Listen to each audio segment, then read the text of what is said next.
Hello, namaste, and welcome my cyber warriors. This side is Meena, and today I am going to discuss with you threat modeling. There is no hardware, no software, no application, no network is free from 100% of the vulnerabilities. But still, being a cybersecurity professional, it's our job to protect our organization's digital assets from cyber attacks as possible as. Okay, so how threat modeling is going to help us to securing our organization from cyber attacks? Today I'm just going to discuss with you. First of all, let's see what is threat modeling. Threat modeling, it's not a random thing. There is a systematic approach of doing threat modeling, step by step approach. Okay, so what the steps it is having, and from where it starts, like create a model of the system environment to be analyzed. First of all, you need to understand your exact system. What exactly is the system of your organization? How the data is flowing? What are the services, applications, softwares are running in your organization? How they are going to interact? What are the users having the privileges? What access they are having? First of all, you need to create a model so that you can understand the whole system properly. Okay, next step is to identify the high value asset and the threat actors. Lot of assets in the organization, but it doesn't mean every asset is having equivalent value for the organization. Every asset is having its own value. There are some assets which are having high value as compared to the other assets. Like there can be servers where your organization may have intellectual properties, some design, some data of your users, credit card details, whatsoever it is in your organization. Some systems are having highly critical values for your organization. So we need to understand, yes, what are those devices, who are accessing them, okay, and what are the possible ways attack may happen on that one.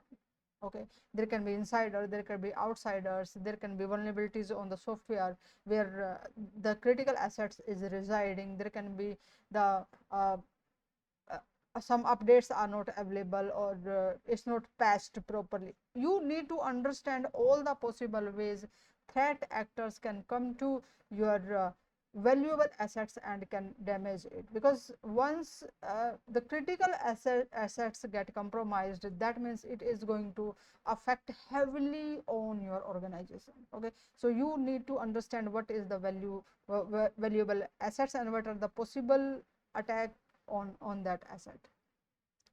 Then analyze the system from attacker's perspective.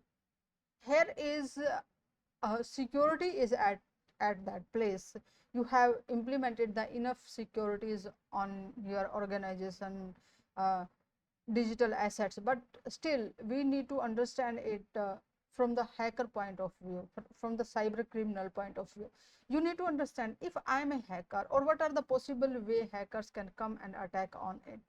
Each and there are already models are available through which you can identify, yes, what are the different steps hackers are taking to perform attacks. Because hacking or cyber attack, when attackers are taking the steps, there are systematic way of doing the things.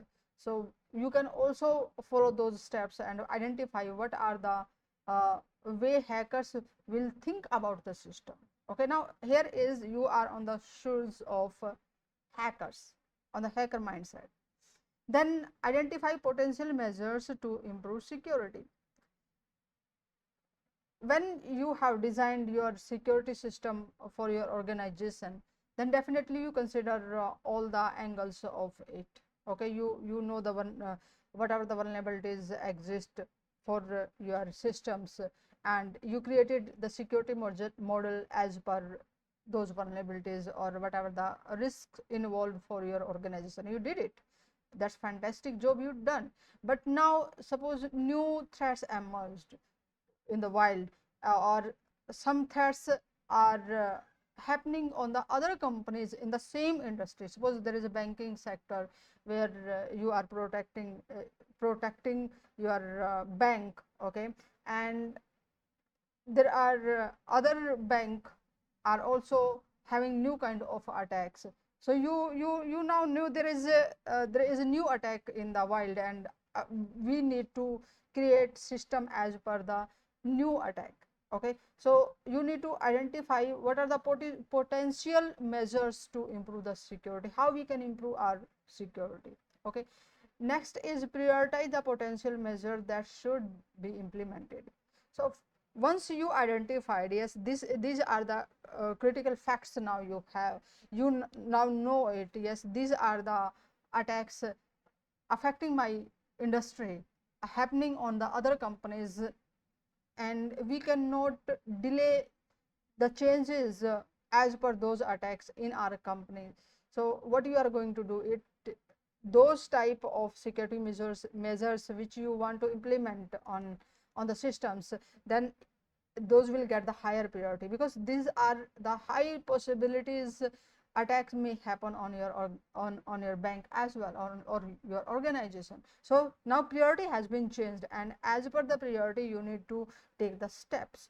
Okay, so what exactly we have seen here, or what I have discussed about the threat modeling and how it is going to help you.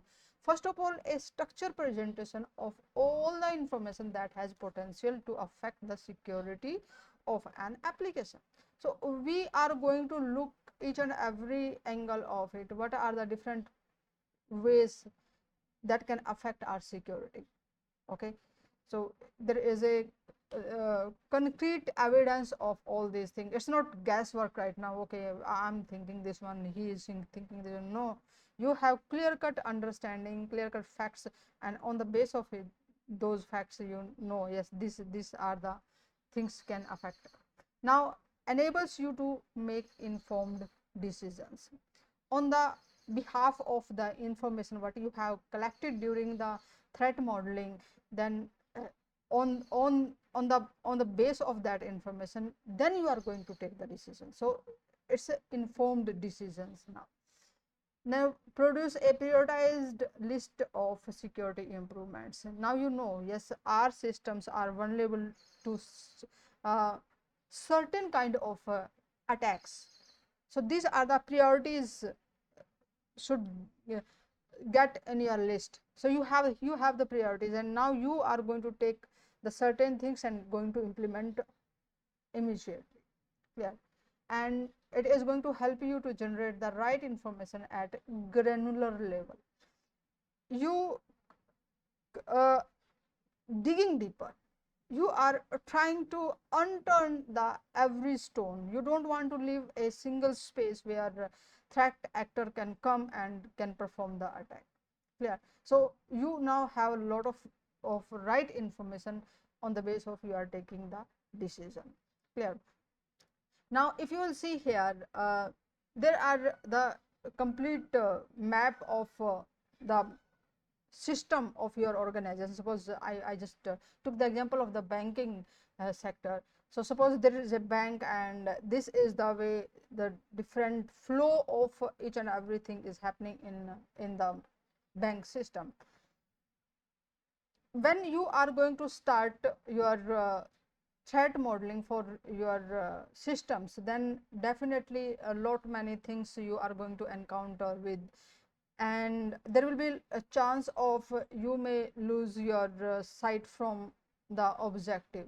So to keep you on the right track, what you need to do is there are certain questions you need to keep asking time to time to yourself, to your team, so that you can be stay on the track. So first of all, what are we working on? Initially you have started your journey of the threat modeling with certain objective.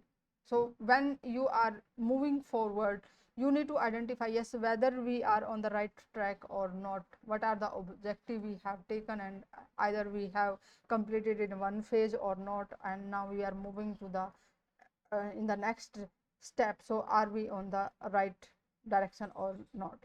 Okay. Second question you should ask, what can go wrong? You are trying to analyze the important things which can affect your organization. There are a lot many security researchers trying to find out our evolving or new type of threat emerging in the on the in the wild, but all are not for you. You cannot make 100% secure each and everything. You cannot say like uh, you cannot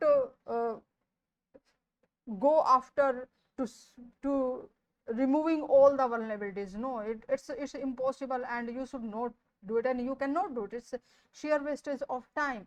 You need to think in terms of what are the threats affecting my industry. The companies, same type of company who are in the same industry what we are, what type of threats are emerging for them, and there is a high likelihood for those threats may affect our organization. This type of attack can happen on our organization. So what can go wrong in the context of those threats specific to your industry?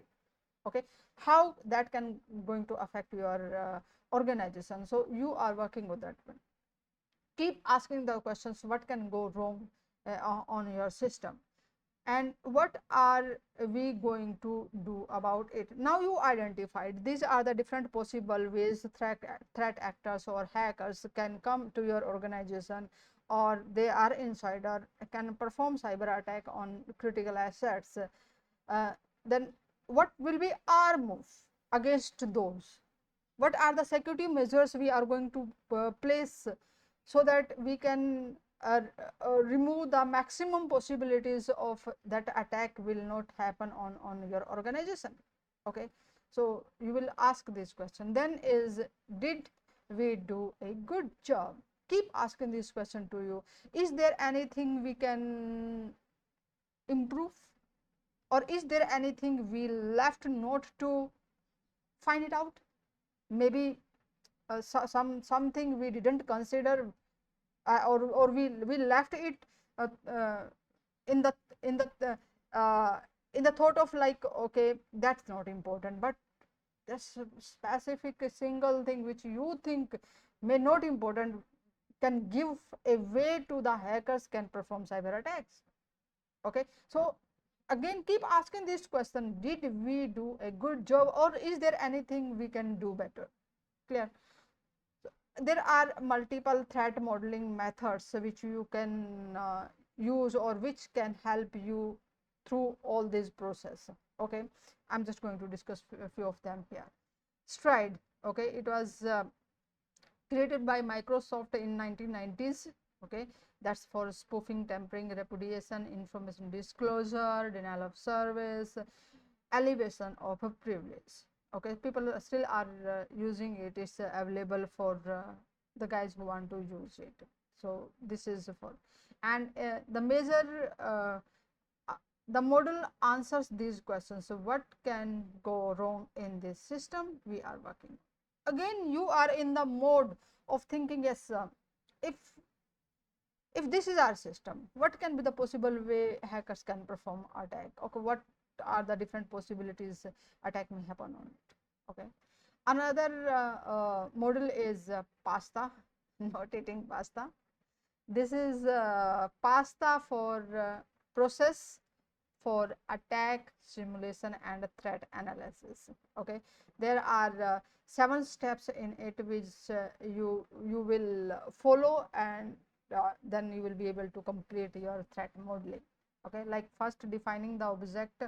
What are the objective of your organization? What will be the scope of your threat modeling?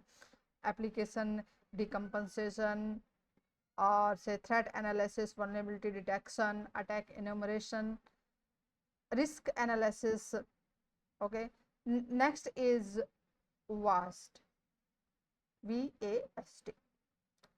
So it stands for visual agile simple threat modeling. In the a software development life cycle, there are multiple processes are going on, and there are a lot of possibilities to there are a lot of possibilities where there can be some space can be left, or there will be the possibility of the vulnerabilities. So this model is really going to help the developers, executives who are in the software development industry. Clear? So this model is going to help them. And when you are going to take the threat modeling seriously, what you are doing, you are trying to think, inducing the security, or trying to adopt the mindset of security from the design. So security from the beginning, when you will introduce on your systems, whether you are designing the systems, whether you are making applications, making network, whatever it is, if you are introducing security from the beginning, then definitely you are going to make a wonderful, strong, solid security for your organization. Okay, so WAST is it is a flexible, scalable model for security planning throughout the software development life cycle, and it is based on three pillars: automation, integration, and collaboration. And this model is going to focus on actionable outputs and unique needs of developers, security personnel, and executives. Those people who are in the development of software, that model is going to help them a lot. Okay, so this was all about threat modeling, and there are more resources for you. If you want to enhance your cybersecurity skills, go and grab that, have access on those resources and enhance your knowledge about cybersecurity. Okay, at Knowledge Center on luministindia.com, there are multiple articles have been written by me, and you can go and have just read those articles. If you want to make a career in cybersecurity, there is a gateway for that. Go and register yourself. I will contact you when the batch will launch. Another resource is command guide. If you want to get all the commands for ethical hacking, then definitely you can see at one place. Okay, go and grab the command guide. If you want to enhance your networking skill, then you can also register yourself and get access on the networking fundamental skills. Clear? And for the network security, you can also get the CCNA security PowerPoint presentations, which can help you to secure your network. I hope you enjoyed the session. See you in the next session. Namaste.